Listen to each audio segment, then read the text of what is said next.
Ese 134. No nos lo contaba, estuvo por aquí Carmen hablando un poco de la programación para este mes de marzo y recuerdo que hablaba sobre esta actividad hablando de los samuráis, el camino del guerrero o Bushido, que es como se le ha conocido. Iba a decir un personaje, son unos personajes muy cinematográficos que quizá el público en general los conocemos a través del cine o algo de literatura, pero que esto evidentemente fueron reales y con una filosofía muy estricta donde el honor estaba por encima de casi todo. Jesús Márquez, bienvenido, buenas tardes. Buenas tardes. Te ha tocado, me han echado suerte, te has dicho, Jesús, tanto que toca a ti impartir la conferencia, ¿no? Más o menos. Sí, bueno.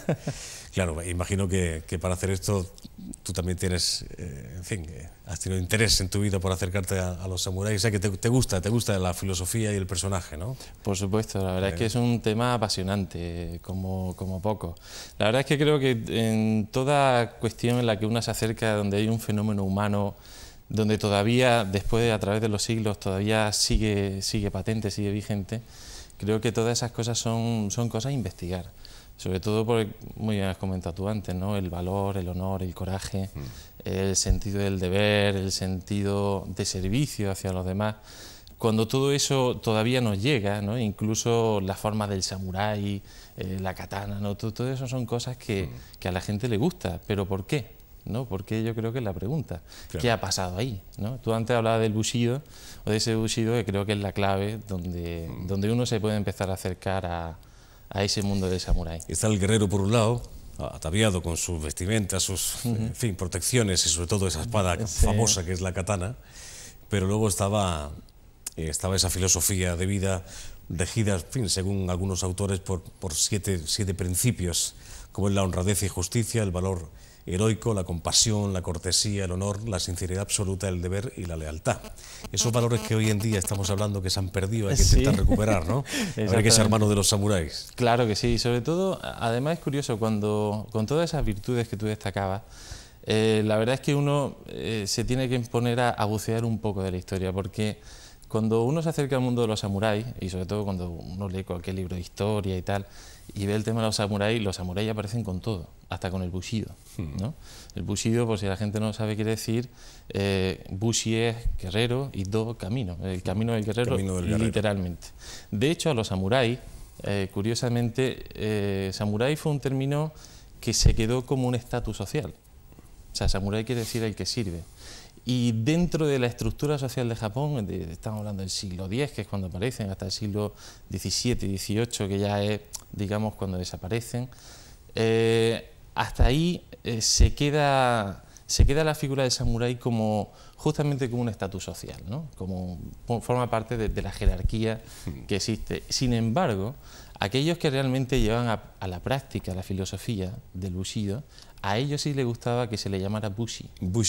Guerrero, porque ellos realmente seguían un camino. Y para empezar a indagar sobre ello hay que meterse en la historia porque, como antes te decía, no surgen solos, o sea, cuando se empieza a hablar de ellos ya salen con todo.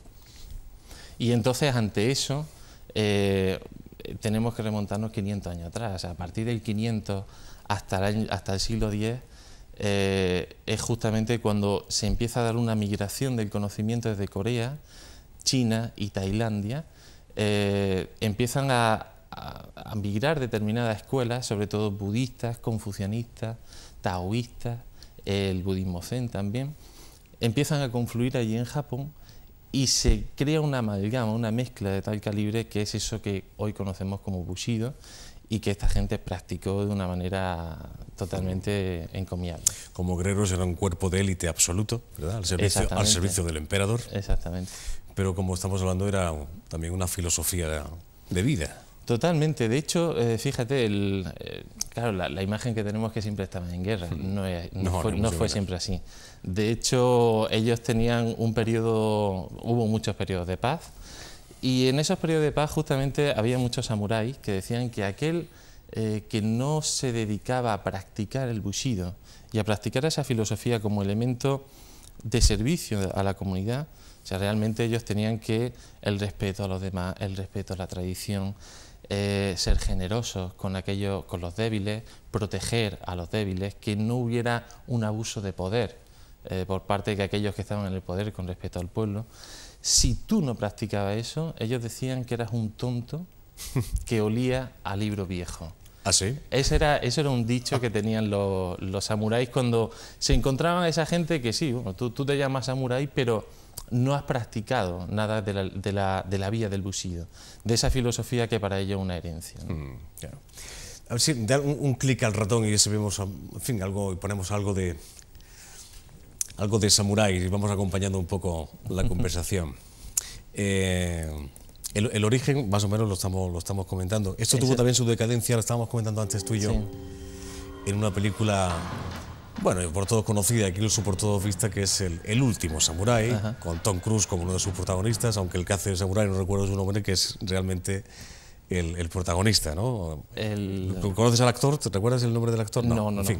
Pero lo que pasa es que retrata muy bien esa decadencia de la cual hablamos. Estamos digamos, de capa caída, y que lleva hasta sus últimas consecuencias, hasta el último día de su vida, esa filosofía de vida, ¿no? Exactamente, hombre. Ahí yo, fíjate, a mí la película me encanta, no te lo voy a negar.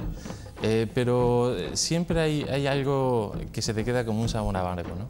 Porque en realidad, efectivamente, hay una decadencia, porque cuando uno se queda en las formas tan rígidas, que después, o sea, justamente porque no querían utilizar armas de fuego, porque no querían perder su tradición, o de alguna manera sentían ellos que era renunciar a ser un samurái, en realidad te das cuenta que se han quedado enquilosados en una forma, y no justamente que hubiera perdurado la filosofía o esa filosofía de vida que era el bushido, ¿no? De hecho, pues después intentan recuperar todo ese valor el pueblo japonés, pero obviamente ya son pocos los que quedan que puedan hablar de ese bushido, de esa filosofía de vida, o cómo se vive, ¿no? Y cómo se puede realmente encauzar la vida de uno mismo para justamente ser garante de esos valores que llamamos de los valores de samurái.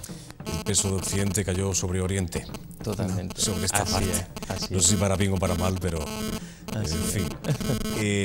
Durante las charlas, no sé si vas a plantear si de alguna forma, en fin, no recuperar estos 7, digamos, principios del código Bushido, pero sí algunos valores, recuperarlos en la actualidad. ¿Tú crees que esto, en fin, se podría poner encima de la mesa de alguna forma? Yo creo que eso en determinada parte, en determinado sentido, es el reto. De hecho, justamente creo que uno, cuando se acerca al mundo del samurái o a este mundo del bushido, tiene que romper con las formas, que son lo primero que atrapan, ¿no? Entonces, cuando uno realmente se queda en esa forma, se está perdiendo lo que realmente podemos reivindicar o podemos practicar de eso que llamamos el bushido. Yo creo que una de las cosas fundamentales, para ello el sentido del honor, era algo principal, y justamente creo que ese sentido del honor es de lo que podemos hablar hoy, como un elemento a rescatar: el valor, el servicio, la generosidad, claro. Todo eso. Efectivamente, y que eran educados desde que eran pequeñitos para, en fin, llevarlo a cabo durante toda su vida. La forma, quien se salía del camino, la forma de recuperar ese honor, era lo que también muchas veces hemos visto en el cine, que era el suicidio. El seppuku, ¿no? O el harakiri. El harakiri, el harakiri, ¿no? Como siempre hemos dicho, que quizás sea la palabra más, aunque mal pronunciada, pero más conocida, ¿no? Es una forma de recuperar el honor perdido. Pero fíjate que hasta eso, Joaquín, fue una decadencia. Es decir, para ellos, eso que a veces llama tanto la atención, eso para ellos es una de las cosas que, bien por parte de su herencia filosófica, es un poco el desapego de la vida, ¿sí? Pero claro, el seppuku, como nosotros lo conocemos, o sea, alguien que ha perdido una batalla, pues se tenía que hacer el seppuku. Piensa que eso en la historia de Japón, o en el caso de la historia del samurái, eso se llega a prohibir, porque ya es una práctica en la cual ha perdido todo el sentido. Se llega a prohibir, tanto así que muchos samuráis, que por cuestión de honor tenían que, es decir, en vez de hacerse el seppuku, lo que se hacían era retirarse en vida a una vida monástica, era como morir en vida, ¿no? Y eso fue impuesto incluso por los mismos gobernantes, porque ya llegaba un momento en el cual había artistas que hasta para hacer su obra maestra se hacía el seppuku. Pero eso fue por una degeneración y una pérdida del sentido del honor, ¿no? Porque ya el honor se quedaba: o te quitas la vida o no tienes honor, y no es eso. En un momento dado, cuando eso se hace, era porque en una batalla o en determinadas batallas, cuando una persona ya estaba todo perdido y sabían que le iban a matar, dice, mira, antes que me maten ellos, muero con honor, ¿no? Entonces, por eso era la tradición del seppuku. Además, algo muy curioso, fíjate en raíz con las katanas, porque cuando se habla de la katana, el seppuku se hacía con la espada mediana. O sea, los samuráis iban con todo tipo de espada. Una espada mediana que llamaba el wakizashi y una espada larga que es lo que conocemos como la katana. Bueno, pues para ellos, la katana, esas dos katanas tenían doble sentido. La espada larga era aquella que se utilizaba para impartir justicia hacia afuera. Y la espada corta era la que se aplicaba para hacer justicia hacia adentro. ¿Sí? Entonces era un doble sentido de la justicia. Es decir, el wakizashi no se sacaba nunca hacia afuera, en todo caso se sacaba hacia adentro. Era como aplicarte la ley hacia adentro, ¿sí? Esa era la raíz filosófica, por así decir, del seppuku. Pero claro, cuando eso se degenera, cuando se pierde el sentido, cuando se pierde todo ese, la raíz, pues entonces, claro, acaba degenerando de una forma que es justamente eso.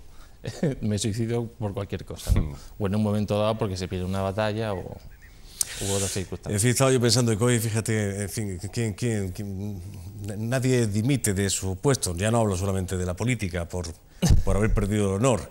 ¿Para qué te cuento quitarse la vida, no? Ya de eso ni hablamos. Eso ya va. Ya de eso ni hablamos. En fin, tampoco, si te pones a pensarlo, yo no sé si tampoco es un poco exagerado, ¿no? Totalmente. Pero sí, en el sentido del honor, tal vez ahí sí podría ser. Por honor, por lo menos reconocer tu equivocación, por honor responder con tu responsabilidad, por honor incluso responder con tus bienes, ¿por qué no? Si ha sido un fallo tuyo, claro, por sentido del honor. Un honor que manchaba también a la familia, no solamente a la persona física concretamente, ¿no? Que eso, en fin, era una herencia de la familia, ¿no? El deshonor. Exactamente. Así es. Interesante el mundo de los samuráis y aquella filosofía que tenían, quizá muy estricta, se puede mirar así, no sé hasta qué punto, ¿no? Claro. Pero había valores, desde luego, que bien valdría recuperarlos, de alguna Yo creo forma. totalmente de acuerdo. 9 de la noche el viernes, en fin, si están interesados, se acercan a escuchar a Jesús más ampliamente de lo que ha contado aquí. Imagino que con algo, ¿vas a aportar algo de imagen, alguna cosita? Sí, hombre, obviamente, algo porque habrá, ¿no? para hablar del zen hay que hablar del arte zen, y el arte zen es algo muy hermoso. Sí. Y que ellos practicaron muchísimo, claro que sí. Gracias por la visita, Jesús. Gracias a ti, Joaquín. Hasta la próxima. Nos vamos a la UNED, que celebra hoy su día, la Universidad de Distancia, que cada vez, por cierto,